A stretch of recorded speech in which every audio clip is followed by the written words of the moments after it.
Goosebumps. They're so good, it's scary. Hello folks, it's time for a Goosebumps video again because PopArena dropped down another one. He dropped down a barking ghost. So here we go. Not going to sugarcoat it.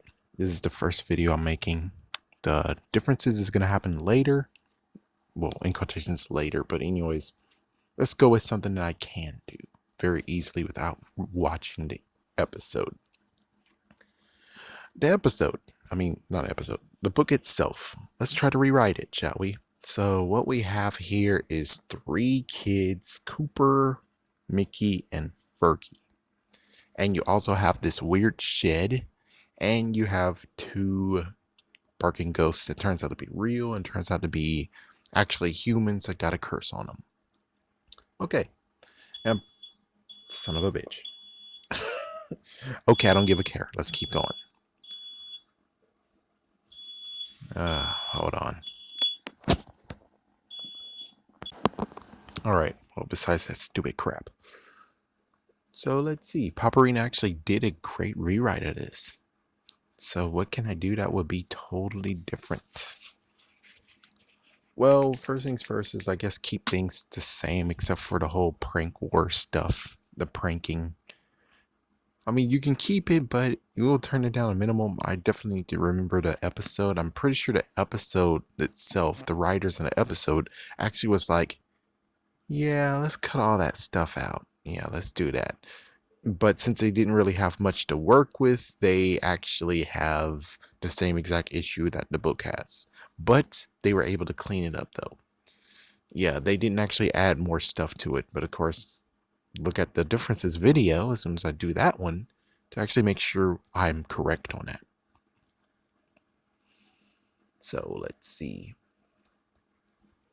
So Les pranks, they move to a new town and there's just some issues. And I guess technically, since this is being recorded after Pokemon Sword and Shield, after I played it for so much, I agree doing the same thing that they did for Sword and Shield, crazy enough.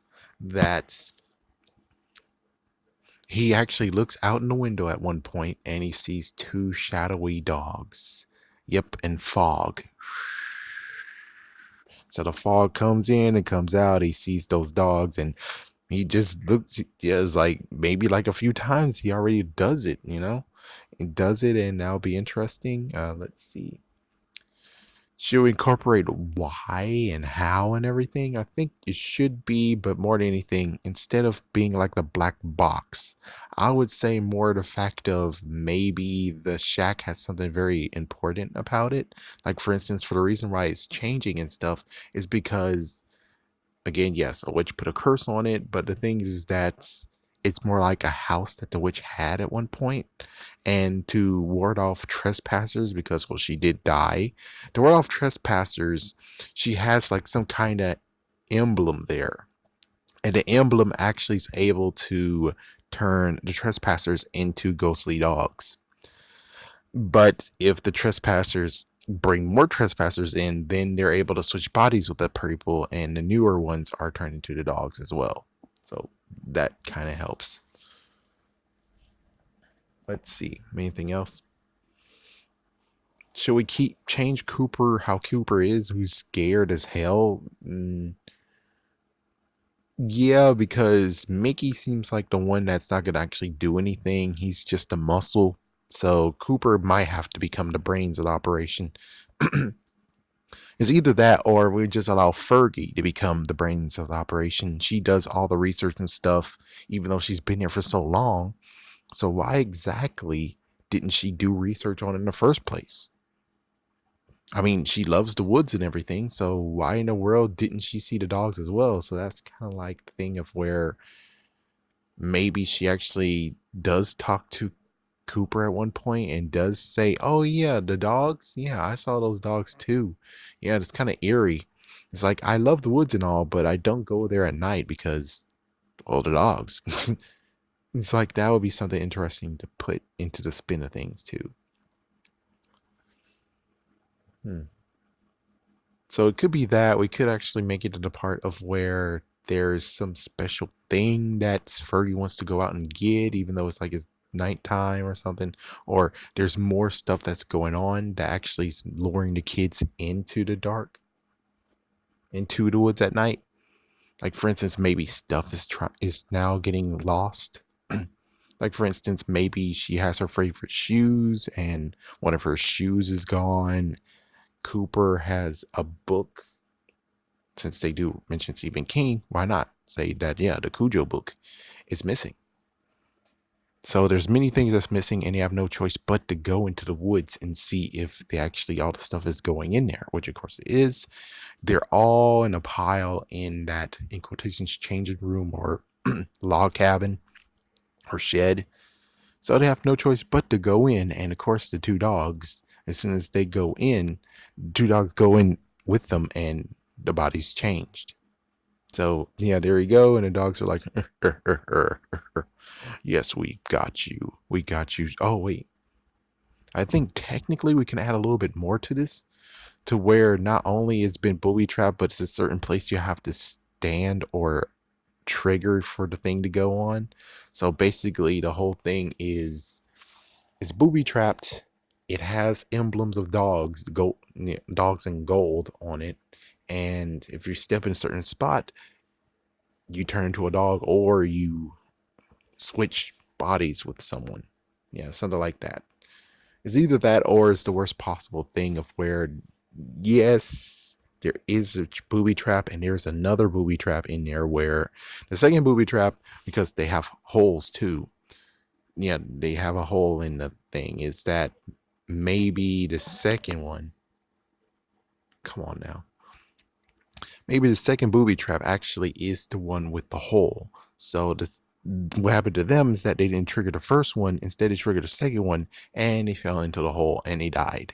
And because they fell in the hole and they died in that area, kind of like what happened with American Horror Story 1984, they became ghosts. But because they're inside of there, they're ghosts and they're dogs. There you go. And the only way how to actually save themselves is, I guess they actually had to read. So maybe there's like some books too that are scattered in the shed, and they were reading the book, which most likely was part from the witch. And they read it and were like, oh, well, this is, it's like, oh, okay, we can get our bodies back. And people would be like, how in the world were they able to do that? And it's like, they have psychic powers too. It's like, yeah, I know it's a throw in, but it's like, yeah, but how else would they get lots of stuff if, I know they can use their mouths, but it's cool to actually have the psychic things. And it would be kind of cool of where they could easily use the psychic powers for other things too. Like, for instance, when it came to them taking the kids and dragging them in the original one, could easily just say that psychic powers, they're able to actually bind their bodies up and they can't move, and they're now getting pushed with levitation and telekinesis to go to the shed area. So how about the ending? How will the ending work out? Well, basically they have new bodies, and heck, maybe they're actually trying to, because, well, we don't have any characteristics on the people for PopArena. It's supposedly that they are actually bootleggers. That's what he wants in his book, is they're bootleggers. For me, I would say maybe they are adults, I suppose, but why would they go in the shed in the first place? And it's like, why would they go in the shed in the first place? Because they're also magical apprentices. There you go. Maybe that's what's going on here, is that they heard about the witch, and the witch actually did die, and heck, maybe they're the ones that killed the witch. And since they killed the witch in cold blood, they actually went into the place without thinking, oh, it could be booby trap, because they're apprentices, and they got killed. Yep, they died horribly, and well, they were able to use psychic kinesis because, since they're psychics, instead of psychics, how about they're just magical dogs, because, well, they still are magical apprentices. So maybe we can just mix in that. And what they're doing now is, most likely, since they're able to do it, they grab the books from the thing because they can. They make sure they don't get to booby trap number 2. And now they're able to actually continue on with their magic. And that's what's going on, is that now they're just continuing on the magic. The other kids, the original kids, are now going to try to actually stop them. And Well, not stop them, not only stop them, just try to replace their bodies back. And I think that's how it's going to go down is that, yes, they're able to get the bodies back and able to do that stuff. And do we really want the chipmunks in there? It's like maybe we could do something about the chipmunks. Other hand, I guess we could actually do like something crazy of the fact of where they pushed them in there and like, ha ha, we remember the first time and we're now levitating. And then there's chipmunks. It's like, yeah, then maybe they tackle the kids down, the the ghosts that the princess is down, and they're able to change themselves, or maybe they do that and the two chipmunks are the ones to actually activate the thing. So now it's a big switcheroo, and instead of the messed up switcheroo of being like, oh, the kids are now chipmunks, it's more the fact that, let's see, the ghost dogs are now the chipmunks. The chipmunks are now the ghost dogs, and the kids are the Kizian, which is basically like the whole mind swapping thing that happened in Futurama. But at least less complicated because they were like, oh, you can't use the same minds all over again. And if you want, you could just make the messed up twist of being like, oh crap, we're in the right bodies. We're back in bodies, but we're not in the right ones. And now they have no choice but to actually have to go back into the. Actually, no, they didn't bring the books with them. So now they have to research to find out how to actually get themselves back into their actual bodies. Because now Cooper's in Fergie's and Fergie's in Cooper's. There you go. Maybe that could be a good twist ending. Even though oh man, even though Neo Saban's era, if we actually had Goosebumps still, they kind of don't want to have the whole swappage of where boy goes in girl's body and girls go in boy body. Anyways, I know it's a messed up rough draft. But have a scary day. Have a scary night.